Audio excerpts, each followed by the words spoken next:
Oh yes, this is the Hardcore Marketing Show. I'm Casey Cheshire, your host for this epic journey. Today's show is sponsored by Ringmaster, on a mission to launch B2B podcasts that create relationships, generate revenue, and drive growth. Ringmasterlive.com. Bam. All right, there it is. Man, I'm excited for this one. This is going to be a good one.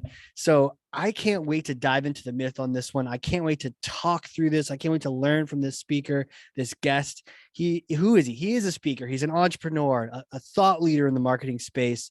But one of those ones where it's like a North Star in the sky. And when this is directing you in one direction, you're like, I'm going this way. And you can orient your entire marketing to it. Digital marketing mastermind, decades of experience in paid media, performance creative, data-driven optimization. We're going to get into that as well. He's helped hundreds of those big brands you've probably heard of, things like Gong and Amazon, and a bunch of other companies have been backed and are on like a growth trajectory. So I can't wait to get into it. Also hosts a podcast, the 3-Minute Marketing Podcast, which you should check out. Co-founder and chief growth officer at Web Mechanics, Chris Mechanic. Welcome to the show. Thank you, Casey. Thank you for that warm introduction, man. I'm excited to be here too. Just copy that and make that your wake up in the morning, your alarm clock, Ladies and gentlemen. Positive affirmation. I'll lay in some audience totally applause in the background. So I can't wait to get into this. Let's smash some myths. So let me hand you this thing. It's heavy, but I know you work out. Ugh. Okay, here you go. Nice. You want to grab that? Got it. There it is. Okay. All right, here we go. Take Thors Hammer, smash for me some kind of marketing myth, bogus strategy, misconception. Set the record straight once and for all. I'm really holding this hammer, by the way. Yeah, you are. And cost per lead, ladies and gentlemen, is a useless metric. Boom. Myth busted. Man, you're shattering people's worlds. People are either like, I can't handle this, and they're tuning out, or they're like, what did he just say? So cost per lead is a useless metric? Cost per lead is a useless metric, yes. Damn. When a metric becomes a target, it becomes useless. Because I can get you, a bunch of shit leads, but that's not what you really want. So having been in this world for a long time, we've bought media in a lot of different ways, basically every single way that you can think of it. And I promise you that if you can transcend and elevate your stack to a point where you're literally bidding on customers instead of on clicks or impressions or leads, and you're measuring your programs that way, man, that is the holy grail right there. That is the holy grail that complements the hammer so beautifully. So, man, that is the dream. And it sounds like we started out back in the day looking for impressions, and we know how useless that can be. Some people are still obsessed with those, and we moved them forward to getting leads and then cost per leads and all these other stats. But it sounds like we don't have to be stuck in the 90s, with our clothes and our TV shows and our marketing strategies. We should be looking to bidding on customers based on the fact that they're going to turn into, bidding on prospects based on the fact they're turning into customers. 100%. And it's understandable why that's the case. Because if you think about it, like going back to the 90s or even the early 2000s, it was kind of revolutionary to be able to measure cost per lead. If you think about like the pre-internet days of advertising, measurement was way more difficult. So there was a time where bidding and measuring on cost per lead was actually a pretty cutting edge strategy. But at this point, we're in the age of the algorithms. We're in the age of the walled gardens. Most spend, the walled gardens is, the Google, Facebook, Amazon, basically. And most of that spend is happening there. And the algorithms that are controlling the ad serving have access to unfathomable amounts of data. So to think that you can sit there as a lowly human, right, and manually beat them in optimization over the long term, it's like, I don't know, what's the name of that thing where there's the manual, and he's it's like a myth or a fable where the manual guy who's building the train tracks like thinks that he can beat the machine, but the machine ultimately prevails, but he puts up a good fight. I can't think of the name of the story, but anyway, it's like some sick science fiction the movie, machines. It's like, if you're not cuddling up and cozying up with the machines right now, then you're falling behind because you're at a disadvantage. Right. Right. Yeah. Such a huge point, right? If the algorithms in the walled gardens of the Facebooks and Googles have access to all this information, if unless you've built some, zero stage, neutron computer that also can analyze and has access to all that data, you're going to be, I mean, it kind of reminds me when I thought I could play poker, but really Yeah. it was like, ooh, I have a good hand. Let's pretend to have a bad hand. But then you Hmm. talk to a real poker player who is like, yeah, I know in the last 40 hands that you had a good hand, you did X, Y, and Z. In the last other hands, you had terrible hand, you did X, Y, and Z. You Yeah. probably have like King 8 right now. And you're like, how, right? Yeah. It's like amateur versus World Poker Tour. Right now, we're Totally. all, if you're not using the right data, then you are just an amateur and you're at the wrong table. You're gonna lose some money fast. 100%. Man, 100%. man, what? Okay, so it exists just because what? Like it was cutting edge, and we just haven't stayed. Some people just haven't stayed with the adoption curve. I mean, maybe you got your handles, you got your spreadsheet got all figured out around cost per lead, and then you just haven't adopted your strategy. Yep. There's a few different reasons why this is the case right now. Yeah, do tell. One is because at a certain point, it was pretty cutting edge. And that is historically what marketers have been measured on and what they've been held accountable to. Right. Two is that it does require some technical integration. Like you're a Salesforce, and a marketing automation person. So marketers for a long time have known that there's this customer journey, like things don't just stop at the lead submission when somebody fills out a form. Yeah. There's a longer customer journey that takes place. But anybody that's ever bought Google AdWords or Facebook ads or any of these knows that they're looking at a platform. There's a list of campaigns and you can see all the spend and the click-through rates and this and that. And you can see leads. So you can manually see and manually optimize toward that lead, but they don't have any other columns. They just don't have those down funnel columns. And I think part of the time that's because people don't know that it's possible. It's just not the way that they have thought about it in the past. Other times there's technical barriers. There are technical roadblocks in some cases. For instance, like if you're not using CRM properly, like if you don't have your Salesforce configured in the right way, then it's not going to natively connect in with Google ads or Facebook ads. So it's going to require some manual work. It might require some, redesigning of your internal workflows, which are big barriers. And I think it's only recently that marketers have really gotten a seat at the C-suite table. And by recently, I don't mean like last year, but I mean like over the past 20 years, for most of that period, and even still to an extent these days, CEOs consider marketing more of an expense than a profit center.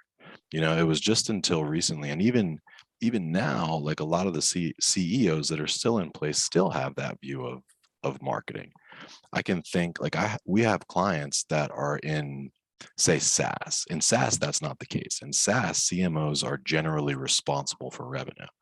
But if you have a client in, say, banking, like a regional bank, like they will spend $100,000 on a billboard at a stadium. But if you ask them for 10 grand a month to buy super highly targeted ads in real time as people are searching for banking services, they look at you like you got three eyes. Yeah.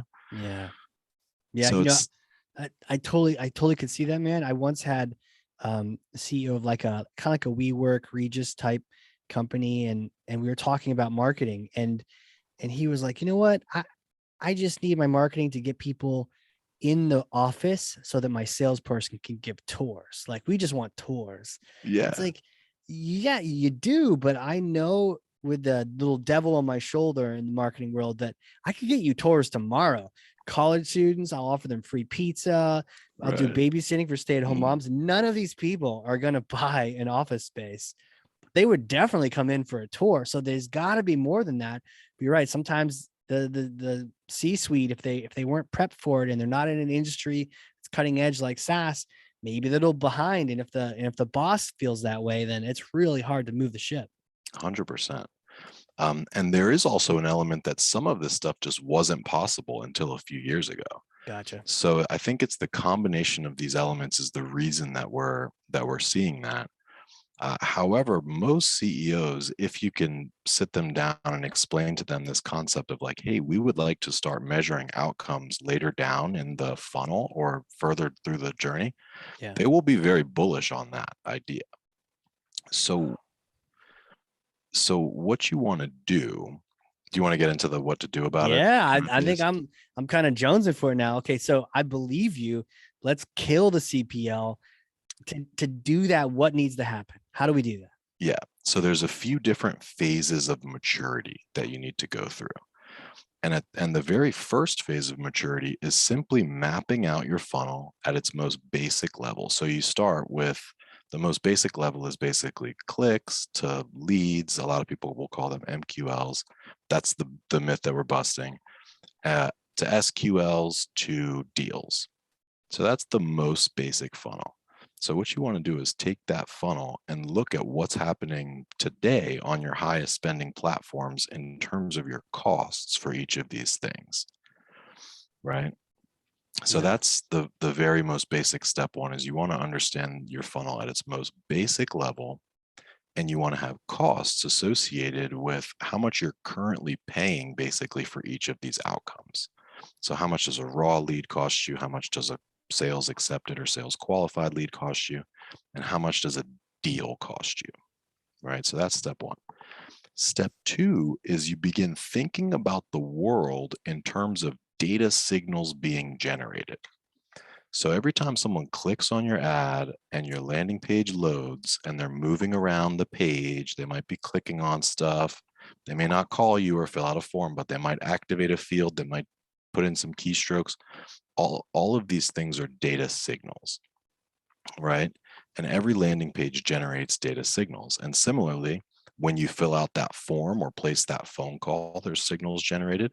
Yeah. There's oftentimes metadata that's associated with those signals. So if it's a call, for instance, there's metadata that says, is it a first time call or not? Is it what's the duration of this call, right? So think about, so you've got your very basic most funnel. Now look at your funnel and think about just the other signals that are already being generated, because almost any signal that's being generated can now be taken and passed back into the ad platforms to train algorithms. You see? Yeah, yeah, because you got to feed it. The algorithm is Yeah. only as good as the data points coming into it. Okay. So at this point, you've got your basic funnel. Then you've got a second version that's appended with all of the, because remember, you're thinking about the world in terms of data signals now. It's appended with all of the data signals that are likely generated. And then you want to consult your tech stack, because some of those signals will be easy to track on the, basically to track and to pipe back. For instance, if you have a Salesforce instance that you're using, the way that you're supposed to be using it, and it integrates naturally, many of those things will be easy. But you basically just want to mark Right. If you do it the right way, if you do it as it's intended, right? Yeah. right. So you want to mark the signals that are easily accessible and usable in green, and mark the signals that are difficult or complicated or impossible to get at in red. So those green signals, what you want to do pretty much immediately before you even rebuild your campaigns or rebuild your funnels or anything, is you want to begin feeding those green, easily accessible signals back into the ad platforms, namely within the walled gardens. Namely, it works best with Google, Facebook, LinkedIn, Amazon, tend to Wow. have the most advanced AI, but pretty much anywhere you're running ads has some sort of AI baked into how they're serving impressions. So you can feed it extra data beyond the tracking. You can literally tell it extra bits and pieces of Yep, the people that came in and let it do its little 100%. calculation to fit. Yeah. Wow. And the Cool. secret is in the click ID. So if you're paying attention, when you click on an ad, it'll usually say gclid ID equals this like long string of characters. And that's the hash basically for your session that day, as well as your related sessions that were related to that same query. Yeah. Okay. So that's kind of the magic. And so now you've got your basic stuff working. That's the short term setup, and the quickest way to get up the maturity path is basically to map out what's currently happening today, begin thinking about the world in terms of data signals being generated, identify specifically which signals are being generated in your case currently in the present day, and then mark in green the ones that you can realistically use in the short term. Got it. And then you feed those back in to the You feed mothership. those back in. Yep. And so what does Google do? It gets us extra data about now I'm sure you're not only just giving it, well, you're definitely giving it the fact that it converted, right? So you're giving it that information, but you're also giving it other signals. Yep. Is it then using that to figure out how to get you the best traffic? Exactly. The converting traffic. So think about this. More than half of the clicks that you get on an ad to a cold audience, more than half of them probably will be zombies. Yeah. Either it'll be an accidental click, but they'll just arrive there and do nothing, or they may leave suddenly and abruptly, right? The other half do something, they'll read around, they might scroll a little bit, click on something. Some small portion will fill out the form. But one of my favorite techniques is what I affectionately call the zombie scrubber. So anytime if you are bidding on just clicks or you're bidding on just impressions, you want to have a signal that basically says, hey, this isn't a zombie, Google, right? So instead of just saying, Google, hey, I'll take any click that meets these parameters, you say, I'll take any click that meets these parameters. And if it's not a zombie, you're going to give that 1 point. Right. And then once you have data within that campaign, you can create a new campaign that is saying, hey, I don't want clicks anymore. I want this signal. I want people that aren't zombies. And they have certain characteristics in common out of the billions of data points that Google has on each individual. And so without that, Google doesn't know what a zombie is and what is, what's not. Is that custom to every situation, or do you have some particular things that help you figure out what isn't a zombie? Yeah. Scroll depth. Scroll depth. So if somebody scrolls all the way down, if it's a short landing page, you want to set it at basically 100% scroll depth. Longer landing pages, you might use, depending on how long it is, you might use 25% or 50% of that. But that's just a super basic signal that's available on every landing page today. You could easily create an event within Google Analytics, or you could fire the pixel if you want there. Like any developer, if you ask them to do that, can do it. And then you need to create that action within the platform so that you can send, and so you need basically an endpoint within the platform to send that particular signal back into. Right. But in that way, Google now sees what's in common among the zombies versus the clickers. Now, that's something that we would consider super high funnel. Right. And so we would call that a standard pre-event conversion, meaning that it's standard because it exists on almost every website. It's pre-conversion because it happens before any PII is transferred, basically before a phone call or a form submit or an e-commerce transaction. So if you don't have a lot of budget and you want just higher quality traffic, that's a way to do it. But what do you call that? A standard what? That's lingo that we just use internally, but we call that a standard pre-conversion event. Got it. And that would be a non-zombie? That would be a non-zombie, yep. Do you have a fun word for non-zombies? Are they like No, I'm still working on that lingo. I usually call it zombie scrubbers. I need to come up with something catchier for that. I mean, what's the opposite of a zombie? I'm thinking like Walking Dead here. I don't know. Is there? I don't know. Who was the guy with the crossbow? Do you know that guy, that character? No. There was a guy in Walking Dead with a crossbow. Maybe you should just name all of your humans that. We could call it humans. Yeah. Or no, you could call it, what you would call it probably is engaged. Oh, you know what? They're Daryl. Daryl's a name. So maybe just call them all Daryls. Daryls. There you go. So you got zombies and Daryls. There it is. I like it. So okay, so now that's the pre-conversion event, right? So you're saying that might be a nice light way of getting quality traffic, but that's what, just like a drop in the bucket compared to what we're moving toward here, which is the revenue side. Right. So that wouldn't be much better than bidding on cost per lead. In fact, it would be worse if that were your strategy Right. the entire Because they didn't time, even become leads. because it's a Right. lower threshold. Right. But the metric that you end up targeting, I don't know if you can see my whiteboard back here, Yeah, a little bit. but you see no, you probably can't read that. But the more volume that you have, the more volume of data that you have, or the more budget that you have, generally, the deeper you can go into the funnel. That's why it's the holy grail, basically, to be bidding at the very end of the funnel, which is revenue, but it could also be a repeat purchase, like in an Oh, I get e-commerce it. setting.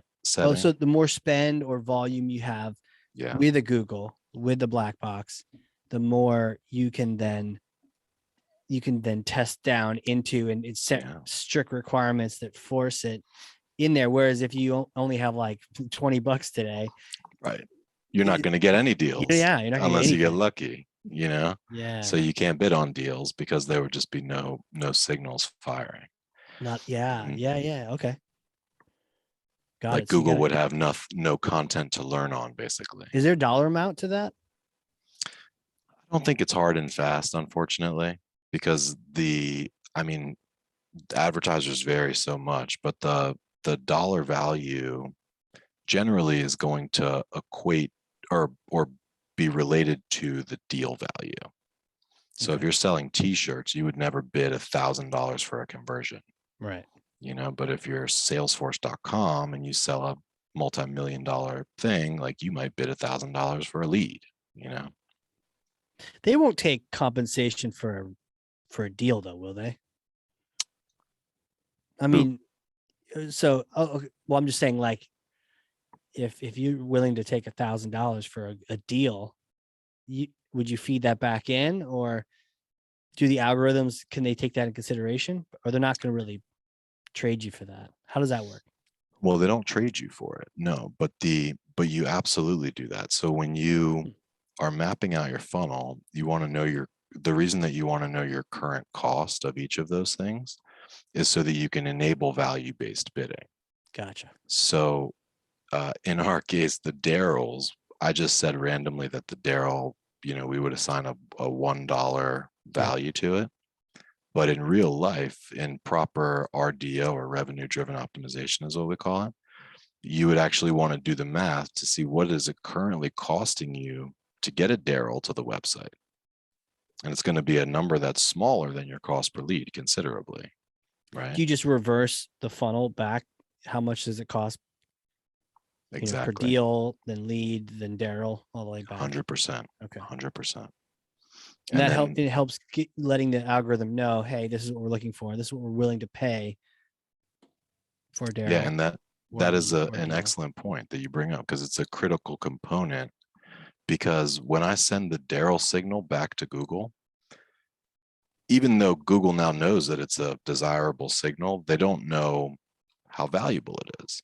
Mm-hmm. You see? That's true. They just know.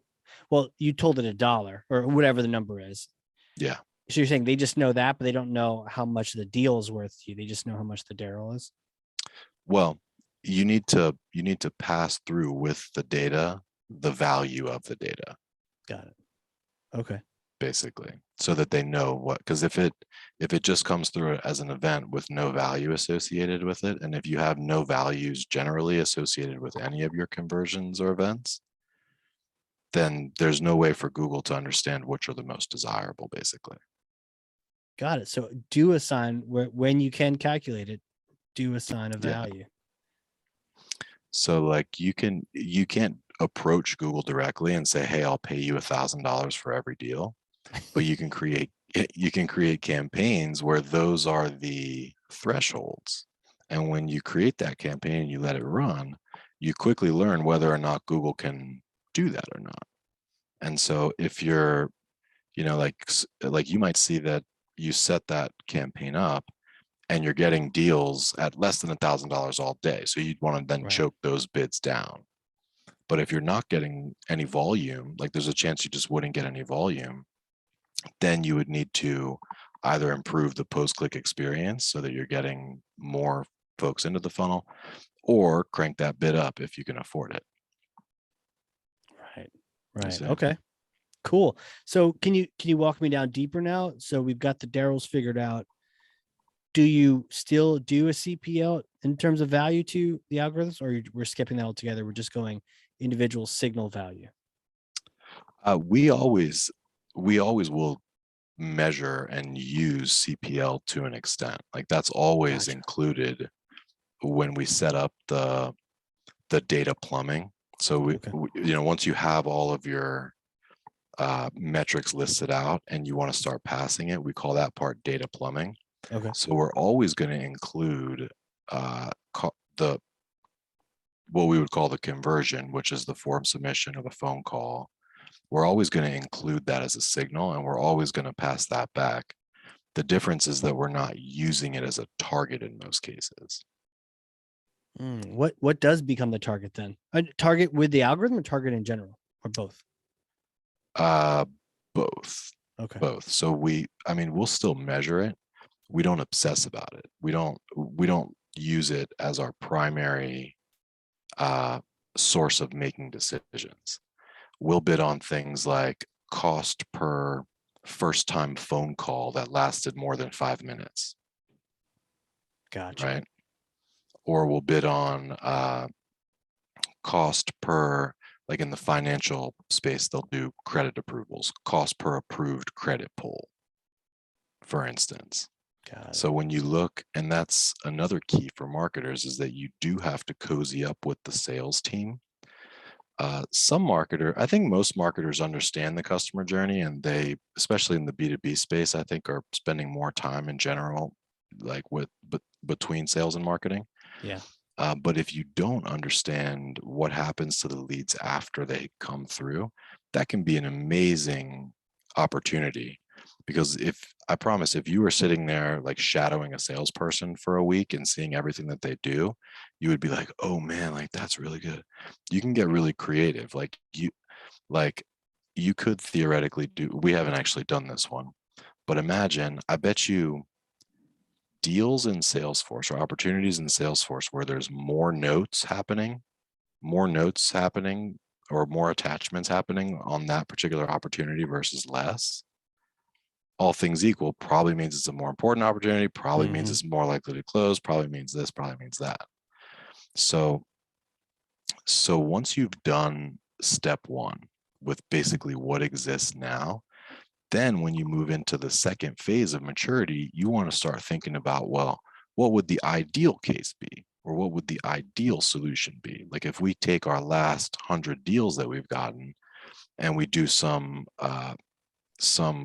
correlation analysis on these 15 variables that we think matter, like which ones actually do matter the most or correlate the most with the outcomes that you're seeking.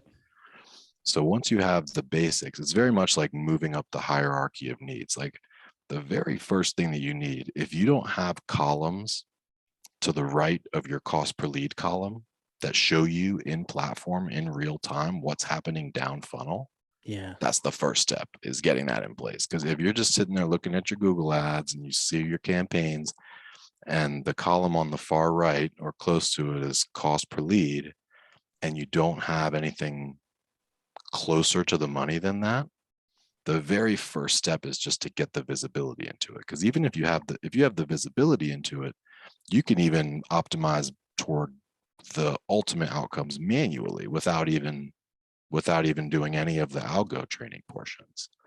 Right. And chances are, if you're looking at 10 campaigns and the cost per lead of those campaigns ranges from low to high, chances are some of the ones that look less attractive on a cost per lead basis look a lot more attractive on a cost per sale basis. Right. That makes total sense, man. And one time I had 2 blogs. I was tracking them both separately in Pardot and plugged it into Salesforce so I could see. And exactly what you're saying happened. We got thousands of leads from this one blog. It was super popular, converted people like crazy, thousands and tens of thousands of visitors. And we actually were investing in it, spent money on it, all that. The other one we didn't invest in. We all wrote strategically on our in our spare time. Didn't have the sexy numbers on the lead column, but thankfully we had that conversion column and the revenue column on there, which very clearly showed that that first one drove like nothing. It's just something like 8 years for 3K to show up in there after me talking about Oh, it for goodness. years. Yeah. But the other one just converted like a genie. It was like a magic. Wow. It was a magic thing, and we didn't spend anything on it. We weren't even giving it attention because it was just for a fun. But we realized later we were talking to two different buyer audiences, and one was more junior, and one was actually ended up being the decision maker that we were sort of gearing these blogs to. But if we didn't have that, man, we would have invested so much. I was paying thousands that we were writing blogs on it, we're promoting it, and it was all but useless. I mean, brand hits are wonderful, but it converted nothing, for a long time. And without that column, oof. Yeah.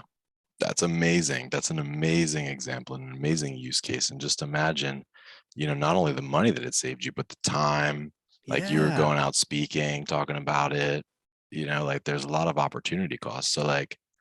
So yeah, that is the bottom of that hierarchy of needs. That's like the food shelter, is to have that visibility so that you can Great. make decisions, because it's a real waste otherwise. I mean, not only are you Yeah. throwing good money after bad, but also your time. Just think about your time. I mean, that's the most finite resource we have, really. It's crazy to think of that as the base need for the hierarchy. Right. A lot of people are trying to get the base needs and marketing set up, but without it, man, you just get beat up by sales asking for more leads. And how do you get out of that? Speaking, you mentioned, cozying up to sales. There's that classic age old, give me more leads. The leads are shit, Yeah. but give me more, but they're terrible. And Right. marketing is kind of, if they don't, whatever, they're sort of stuck in this weird middle tennis match. Well, I think it's good news for folks like that, because this type of insight and visibility, first off, like salespeople appreciate good leads. I think if they had a fair number of good leads, they would probably be a lot less vocal about it, you Good know? call. Yeah. Uh, so that's first off. But second off is that the visibility that you get back into campaigns and into the down funnel, what happens, enables you to continually get better and better leads. So you could say, so once you have that system set up, in the further levels of maturity are things where you are working with the sales team and you're basically rebuilding and rethinking the post-click experience, like what happens after your landing page loads, in a way that generates useful data signals. So most landing pages are, some content and a form. But if you think of a landing page experience that looks more like a quiz, or if you build a landing page experience that looks more like a quiz, that is more interactive, more visual in nature, and importantly starts with questions that are relevant to the context of the click, but not containing PII. So instead of like, hey, what's your email address? It's like, hey, how long have you been a podcaster? Right. Um, Years, like 4. Right. But Yeah. I'm saying, like, if you were to generate leads for yourself for podcasting, if your landing page, instead of your typical landing page, said, hey, nice to meet you, how long have you been a podcaster?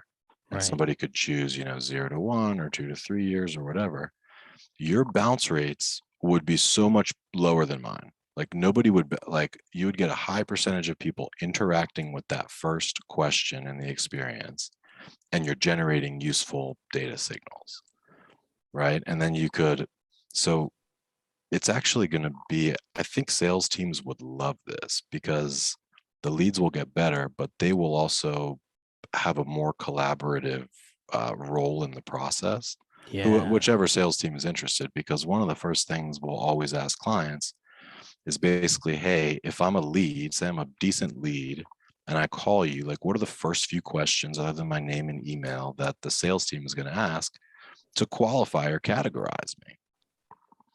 So those are essentially the data bits that we need from sales teams to understand what is a good lead. And so if Right. they see us proactively like rebuilding landing pages and funnels to gear around those things that they're asking for, and they sense some sense of progress, and they see the leads generally getting better, even if the quantity is not up, they'll be busier working good deals. They won't have time to complain about the leads. Yeah, exactly. That's good. That's a good call. It all ties back into the getting the signals and having the quality coming through, so that 100%, man. yeah, quality would settle that for sure. I think the quantity is just I don't know, that's kind of a secondary ask, really. It's like, well, do something, give me something Yeah. to do. Yeah. Makes sense. Tell me about like I think a lot of people listening would love to dream a little bit. Tell me about like an ideal state, maybe a group you've worked with or a customer. Just how crazy can this get? How fine tuned and how just with all the signals, all the greens are coming in, and what kind of things have you been able to see? Yeah. So super crazy stuff. So as you progress up the hierarchy, Yeah. you begin to use third-party signals to validate or sometimes invalidate your other signals. So here's an example. In the financial service space, there's a credit pull API that you can use basically to, run a soft credit pull. So and that would be, well, I guess that wouldn't necessarily be a third-party signal, but that's basically a super powerful and super informative signal that can be used to essentially outrank the others. Mm-hmm. So that's basically pulling information from a third party on the fly during that session. Think of it in a B2B setting.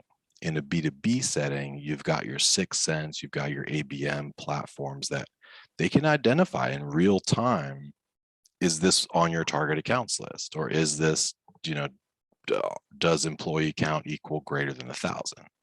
Right. So the next level stuff is when you're pulling signals out from third parties to basically layer on, validate, or otherwise invalidate your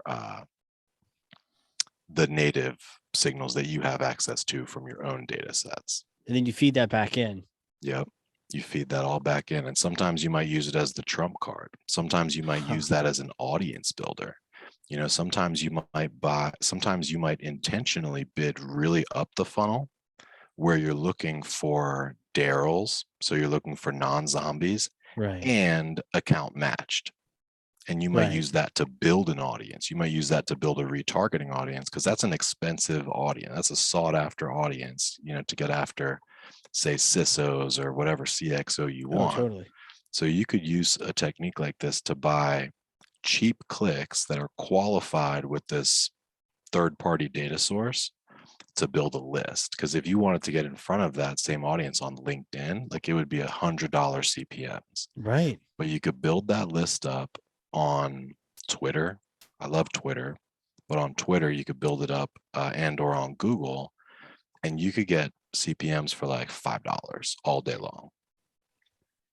Because it's two things that seem like it's no big deal, but because you have the data, especially that even the size or it's on my target account list, you're able to, man, I can see how that just really changes the game. It's not just a Daryl, but it's a particular Daryl, from this area or this account. Man, that'd be huge. Yeah, it's like qualified anonymous audiences, basically. Qualified anonymous audiences. Love that. And you love Twitter?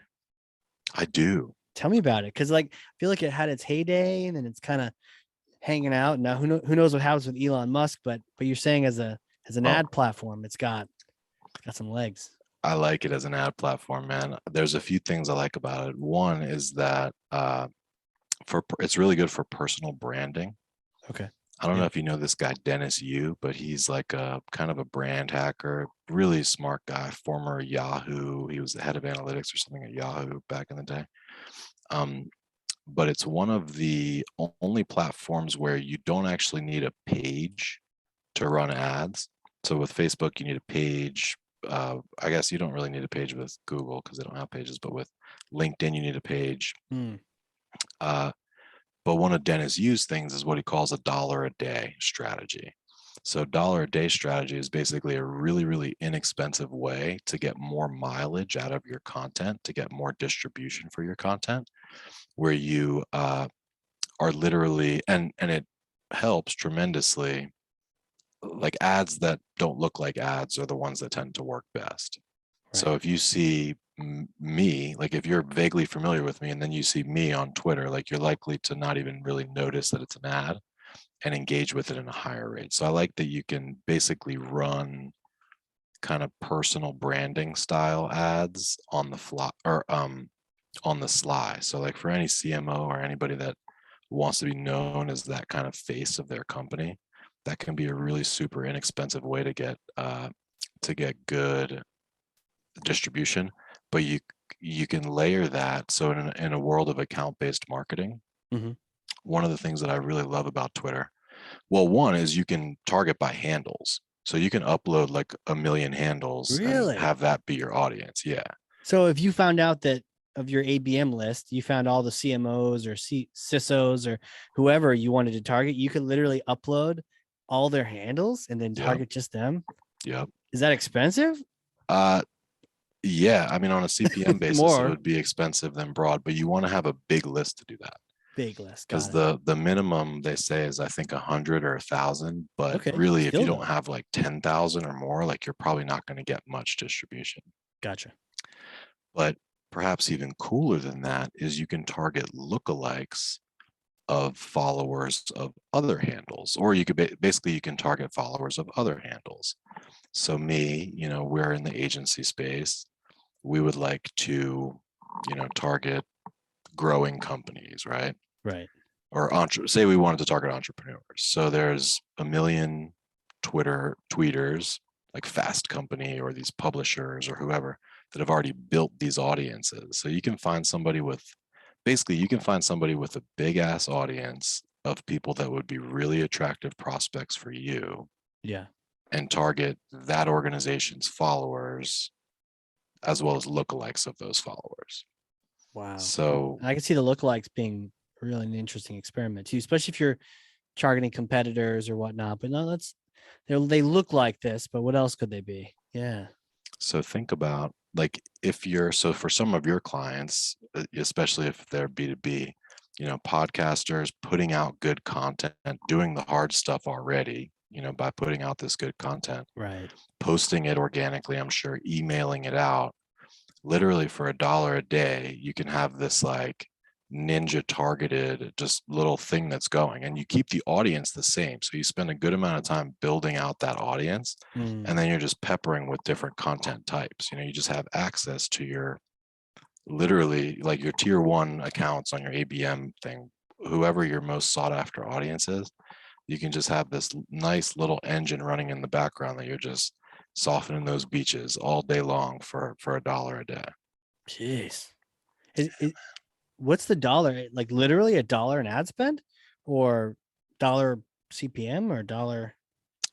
Uh, yeah, I mean, you could 100% do it on Twitter for $1 a day, but it would, be pretty low volume. So I Yeah. think, it started as $1 a day because it was on Facebook with boosting posts, the way that Dennis teaches it. Gotcha. But that's, I think, just more of a clever way to say it than anything. Like you Got it. cannot Got do it. $1 a day on LinkedIn, but it's basically this idea of just like small amount of money each day, $1, Yeah. $5, $10, whatever it is, Wow. targeted at this super coveted audience. So cool, man. What's your take on LinkedIn?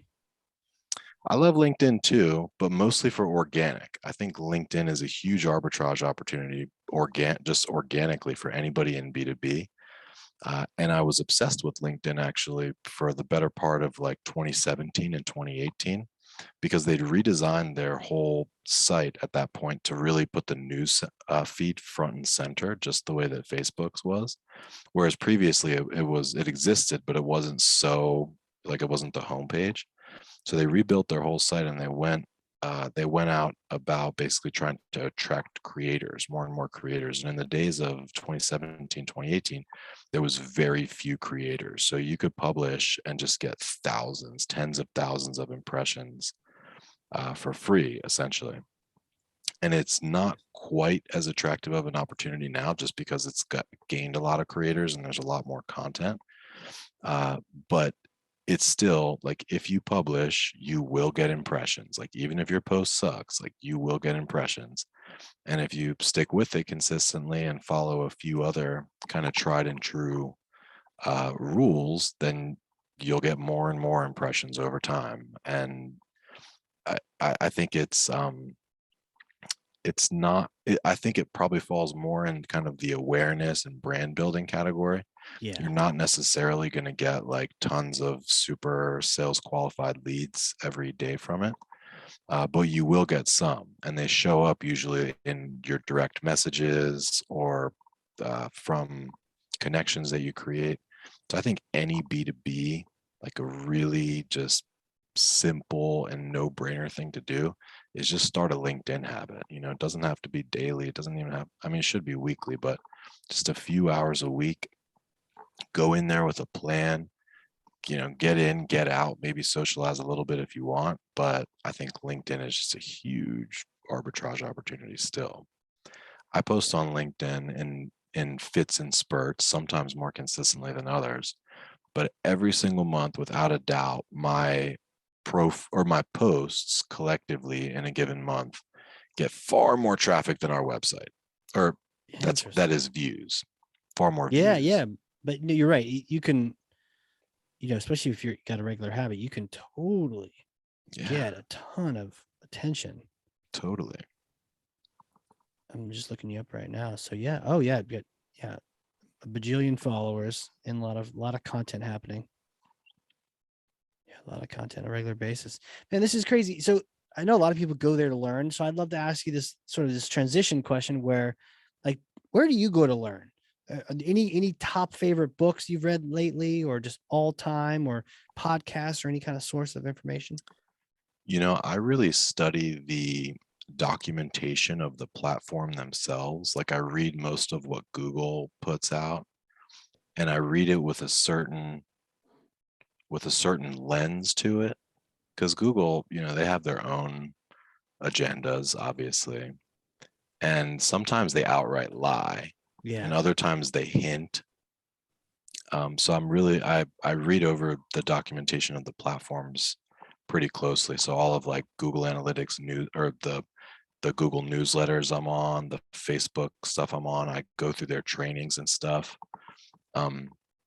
Not to pass the certification, but just to like see if I can still pass it, and learn something along the way.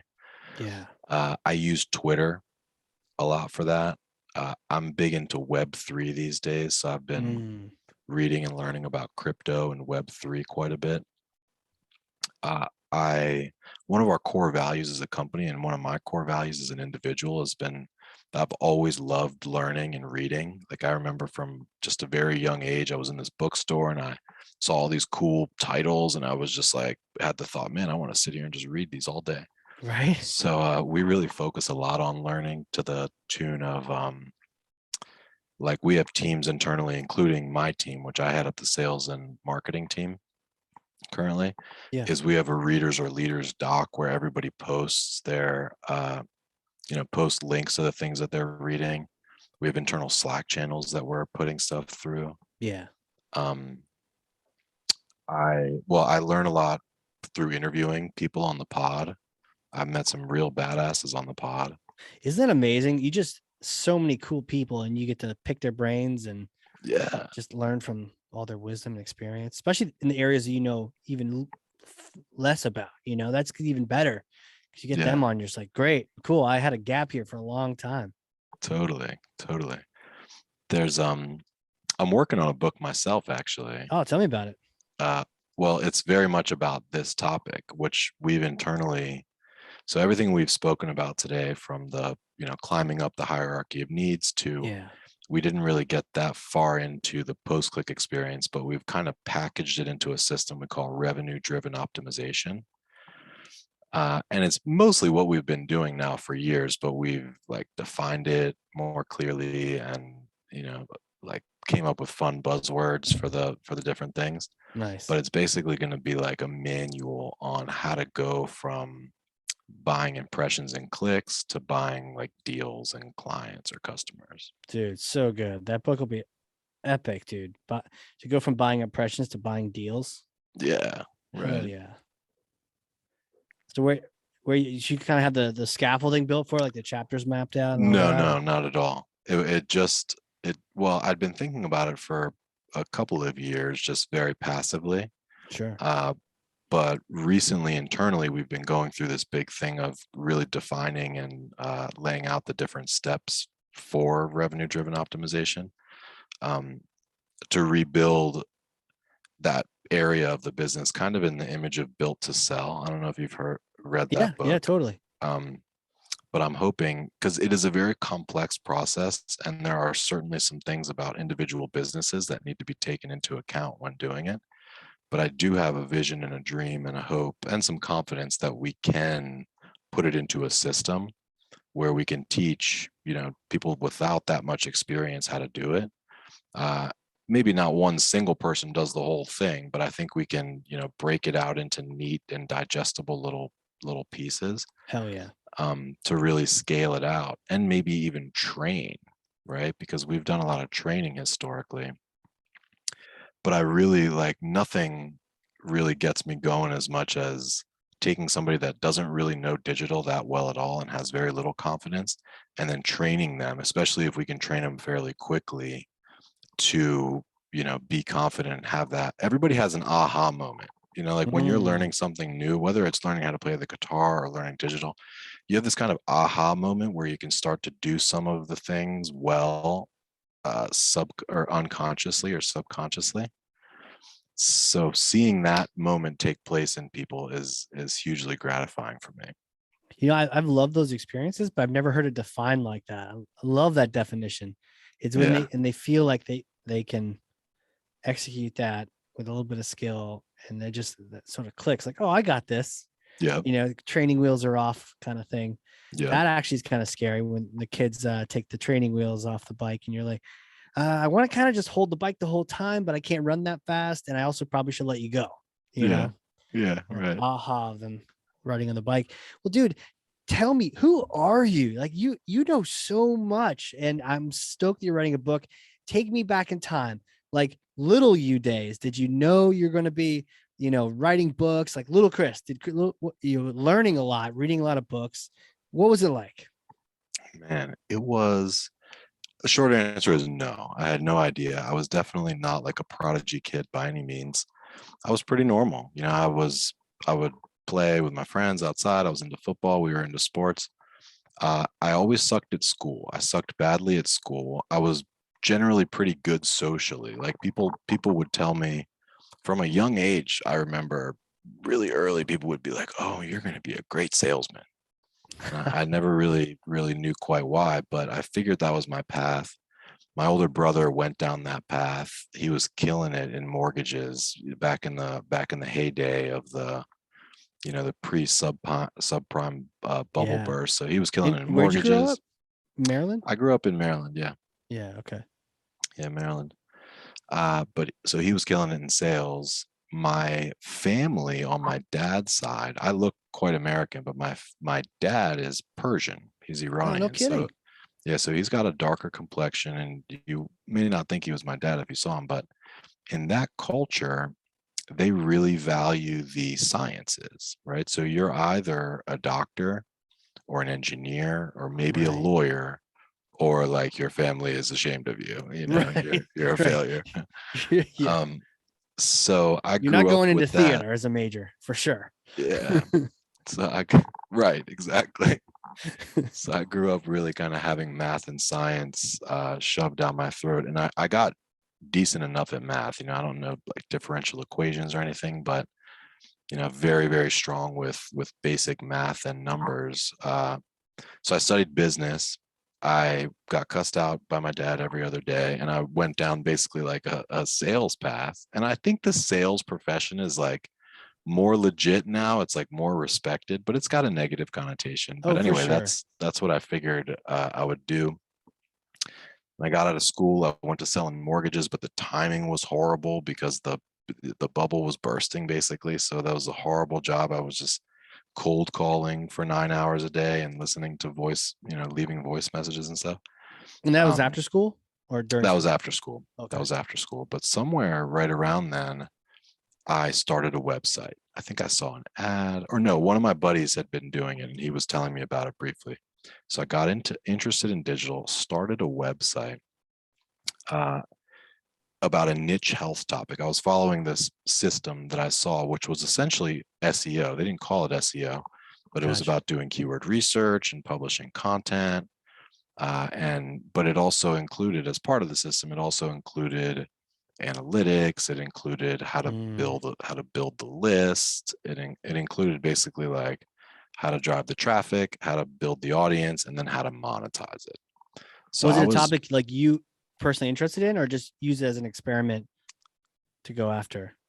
it was we thought long and hard about the niche.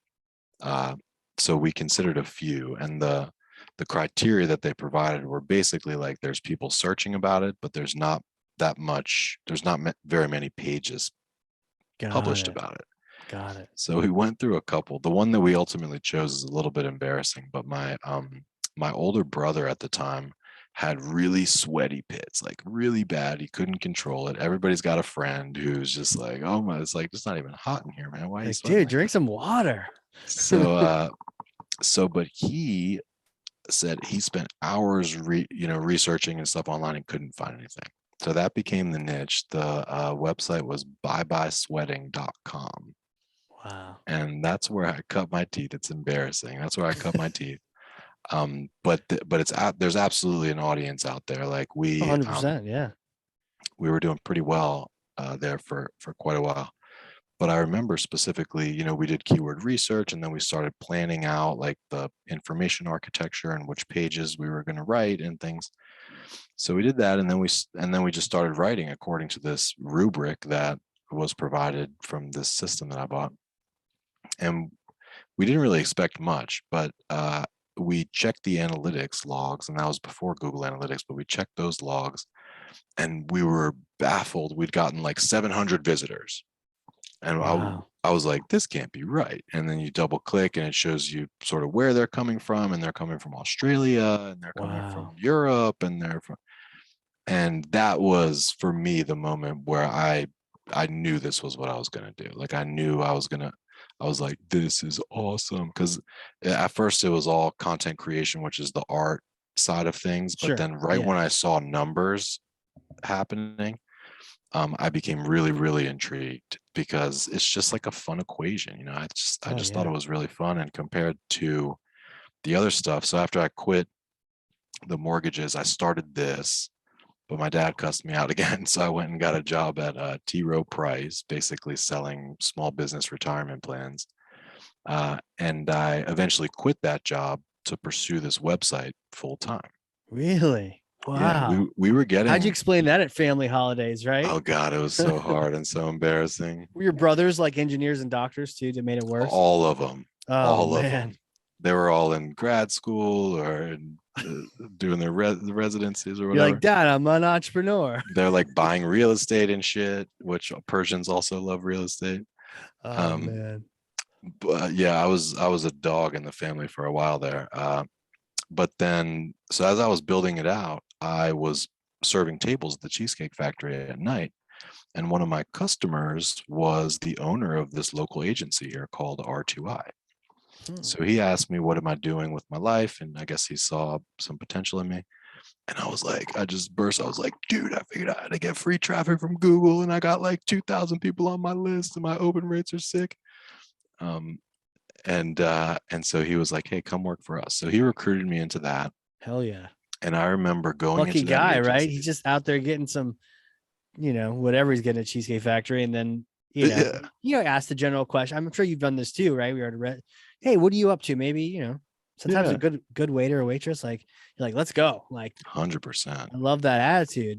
Dude, but good servers can be great account managers. Oh, I bet.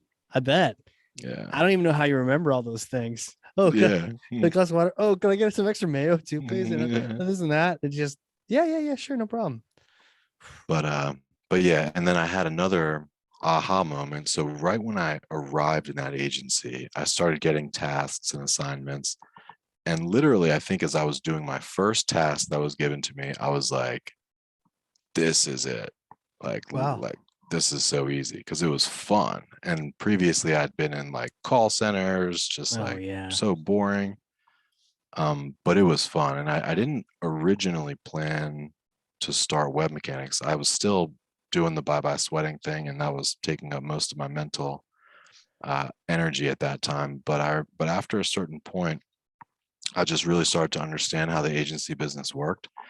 And it was just really kind of easy, frankly. Like there was Yeah. these clients that, and I was a 21-year-old kid, 22-year-old kid at that time, but apparently my education was advanced, so like Mm, it was still the early days. Like people just didn't know things that you would now consider to be super basic.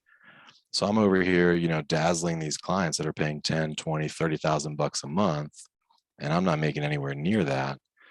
And the entrepreneur in me, well, I also have a cousin who's my co-founder, and him and I had always been kind of entrepreneurial growing up. yeah. We had like little side hustles and stuff we would do. But he was just about to graduate school, and he was also kind of COO at our other buddy's startup that had gone from zero to a Cool. couple million bucks. So he's a programmer by training, but he basically got a street MBA. Yeah. And as he was starting to graduate and I was starting to more and more get the itch, we said, "Hey man, let's hang up our shingle or hang up our tile or whatever you call it, and let's just go out for it." Hell yeah. And so we started originally as pure play SEO. All we did was organic search. Nice.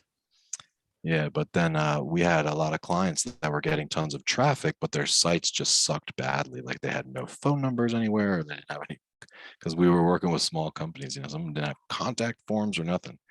So we added conversion rate optimization as a second service, and then paid media came shortly after that. That makes sense. I mean, that's the classic, right? You can drive amazing traffic to a site, but if their landing page is crap and they ask all the wrong questions, or they don't have a page at all, like how many ads have I seen go right to a homepage? You know, and just like, Yeah, oh no, right. stop. Yeah, totally. So okay, so and then right now, so you got web mechanics, and then also is it Obo or what's the other agency? OBO. OBO.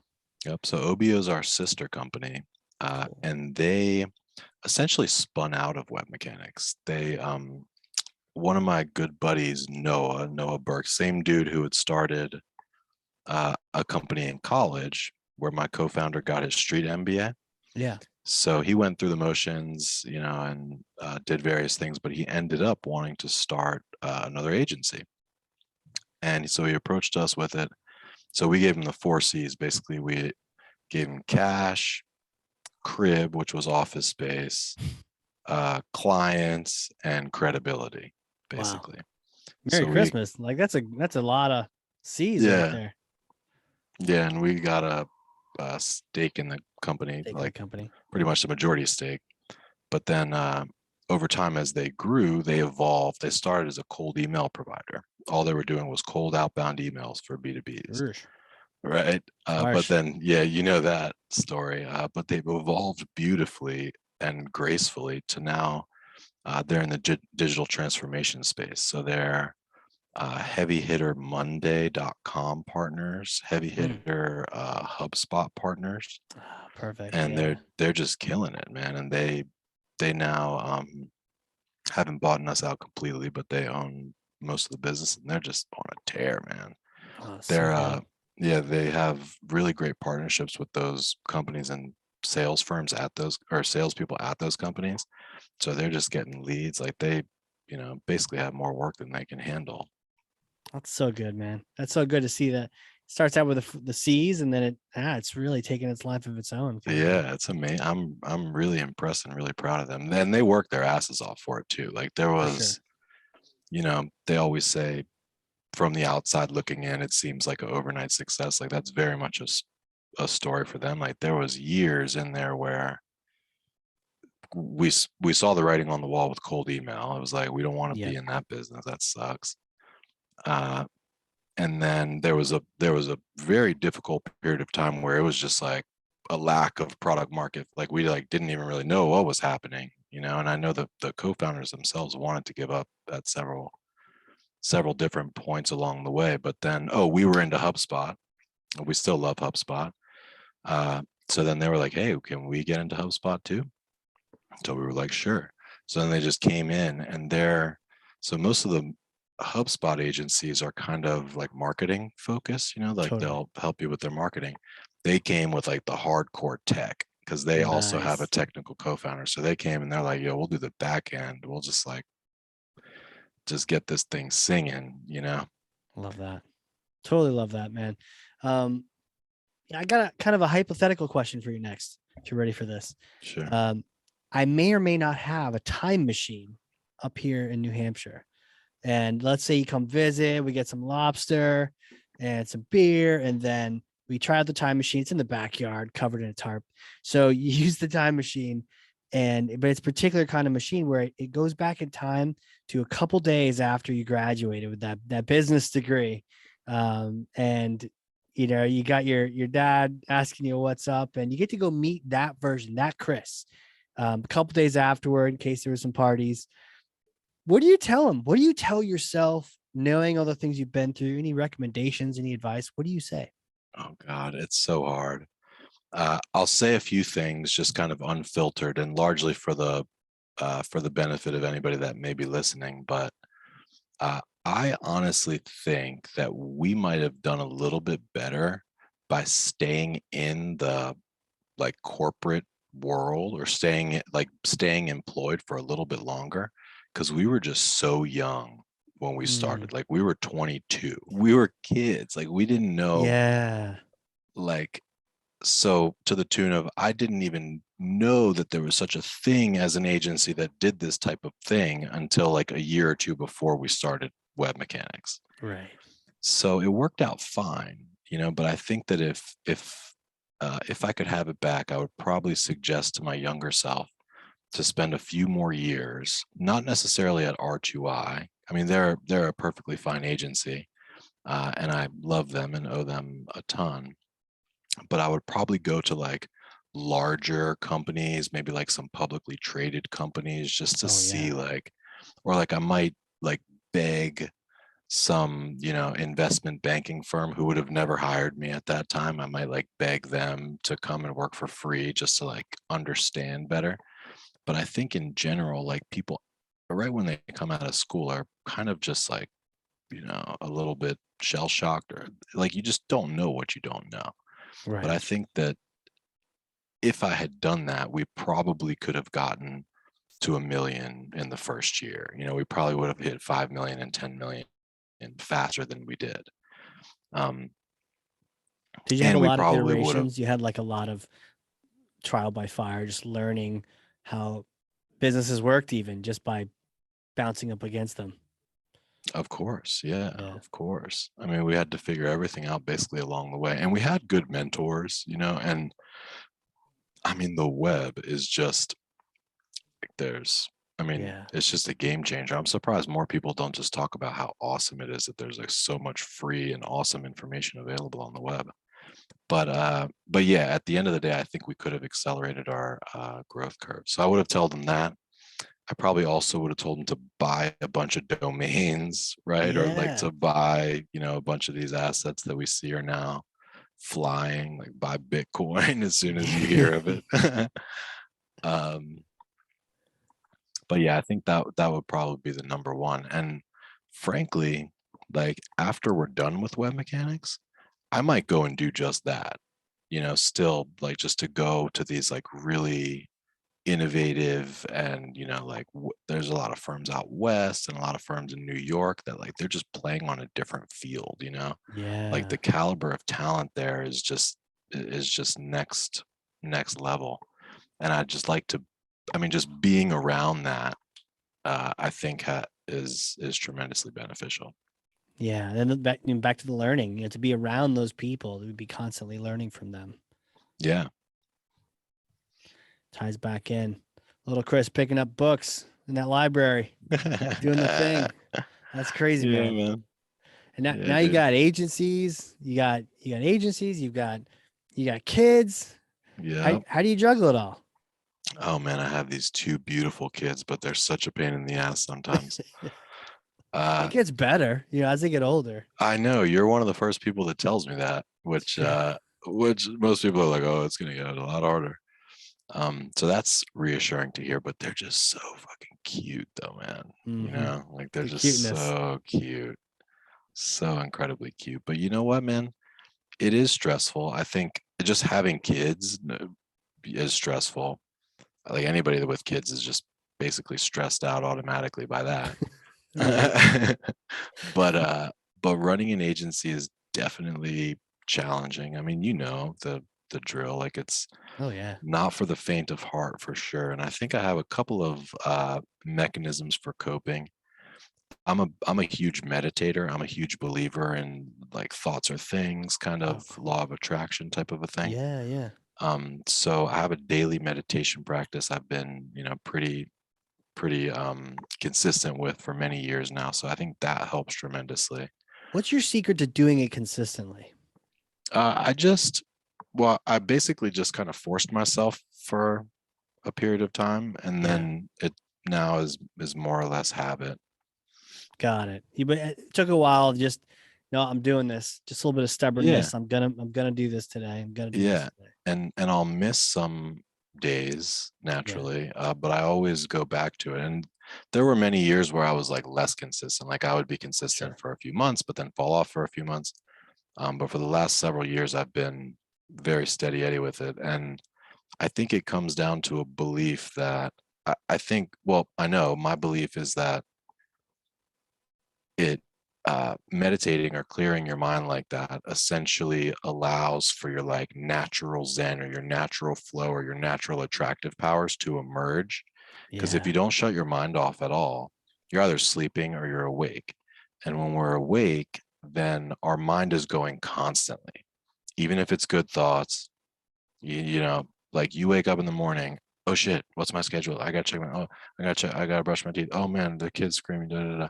It's just constant chaos in your yeah. mind, or not chaos, but it's activity in your mind. Activity. So I believe that by shutting that off for a little while, it enables or like more and faster manifestations is basically, not to get too like new agey on you, but No, that's cool that's though. the So, thing that motivates me to do it. Because I'm like, yo, let's put in some work and then we'll get some returns on the back end. do you have any like mantras or any kind of things you repeat to yourself, or No, you do no, you I write out? don't. Like, how do you manifest? You write it out. You're like, hey, like goals, or do you just write out like this is where I want to be, or how do you manifest things? So I do a lot of mental imagery. Cool. If you know the book Psycho-Cybernetics, I don't know if you're familiar with No, that, but I would sounds definitely familiar, but no. recommend that. But Psycho-Cybernetics is essentially like how to program your mind, sort of a thing. Oh, cool. Because when you're, well, nothing is good or bad. Nothing is black or white. And in most cases, there's some silver lining to be seen. And with like meditation plus visualization, I've found that I don't know if it's just that you're noticing it more or that you because you're looking for success more, but that so my meditation practice is just pure blank. I do my best to not have any thoughts Any whatsoever. thoughts? Yeah. Um, Whereas then I'll do mental imagery, which I do at night and also just throughout the day. Like I'm running one of my success, my one of my victory moments right now. So Nice. you do those, consistently throughout the day, especially at times where you're feeling good. And I do write. I oftentimes do write stuff down. Yeah. Uh, Sometimes like in the form of like a narrative. Like if I really want some account to close or really want to like do really great in some meeting, sometimes I'll write it out in the form of a narrative, but I don't do that like very consistently. But I combo basically just pure meditation with vivid imagery. Oh, I love that. Yeah, I Yeah. looked up the Psycho-Cybernetics, and it's frequently bought with Atomic Habits, great book, and the Four Agreements, great book. So Nice. it's in like good company, Yeah. for sure. Well, dude, this is fantastic. I'm sure we could probably talk for another hour. I feel like one of Probably. us needs to do a meditation podcast, All and right. just go deep in on this topic, because we could probably talk all day. Yeah. But I wanna bring it back around to you and um, your company, your agency. who's the best, group to work with you? Is it B2B? Is it SaaS? Who are the best customers for you of the people listening? Kind of let them know that that's them. 100%. So we operate usually in two major segments. One is B2Bs. So B2B SaaS is great. B2B professional service is great. The main thing is that most of our B2B clients sell expensive things. They're selling enterprise software, they're selling consulting, or they're selling, some kind of SaaS with a high lifetime value. So if B2B and high average selling price, like higher than a few $1,000, we're probably a good match. On the B2C side, we do mostly lead gen. So if you're a B2C in what we call the money or life industries, so financial, health, EDU, kind of like the major important life decisions, the high consideration purchases that folks make, and you're in the lead gen space, so you're looking for more leads, better leads. You probably have a call center, you probably have CRM. We do really, really well cranking things up for those types of folks, particularly as it refers to what we were talking to here today, which was the revenue-driven optimization, basically the AI-driven media buying, where you're bidding on customers and not clicks, and post-click experiences that generate useful data signals to fuel your ongoing ops. So. Love it. And whether it's B2B or B2C, it's that high transaction value, the high consideration. It's something that someone needs to really think about. They're shopping, they're researching. We're not selling lollipops. We're selling your future college education or that gigantic enterprise software sale. 100%. 100%. So if they fit that, or they just want to connect professionally, what kind of social sites, where should they go to reach out to you? Also, what kind of websites should they go? Yep. Yeah. So you can check out our website at webmechanics.com. It's spelled WEB, and then mechanics is MECHANIX.com. Or just check me out on LinkedIn, Chris Mechanic. You can find me on Twitter, same handle. LinkedIn, I probably spend more time on overall. But yeah. Okay, perfect. Good stuff, man. Hell yeah. Look, this was fun. Thank you so much for coming on here. I've learned a ton. Like, I don't bullshit these questions because I can't handle that. And then two, I really need to learn things, and nothing like a podcast, like we were saying, to fill in the gaps, man. But I've been learning so much. Great to hear about the next layer on that pyramid that can be accomplished. I've spent so much time in that bottom layer of the pyramid, but to hear about the craziness that happens up top, so fun, so informative. I really appreciate you coming on here. Thank you, man. Yeah, likewise. And we could absolutely keep going for an hour. I've got a bunch of questions. I feel bad. I've just been talking about myself. Oh yeah, no worries. I'll have you. You should come on our pod. Yeah, I'd love to. Nice. Yeah, shout out the podcast. It's a 3-minute podcast. Oh yeah, 3-minute marketing. Yeah, I forgot to say that. So 3-minute marketing. It's snackable, bite-sized little marketing insights from some of the most badass marketers in the world. Check it out, webmechanics.com/3mm. Oh, I love that 3mm. I'll take some time. I'll have to figure out how to compress my long form nature into 3 minutes, but I'm sure we'll figure it out.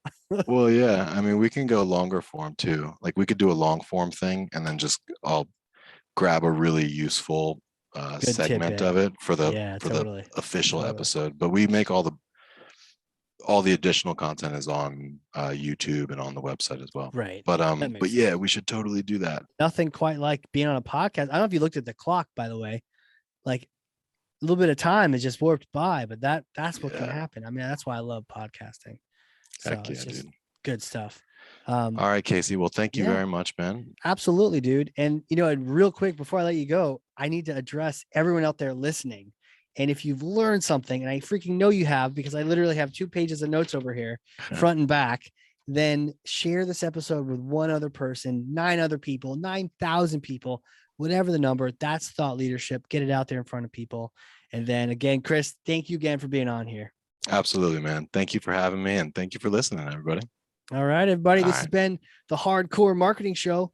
We will catch you all next time.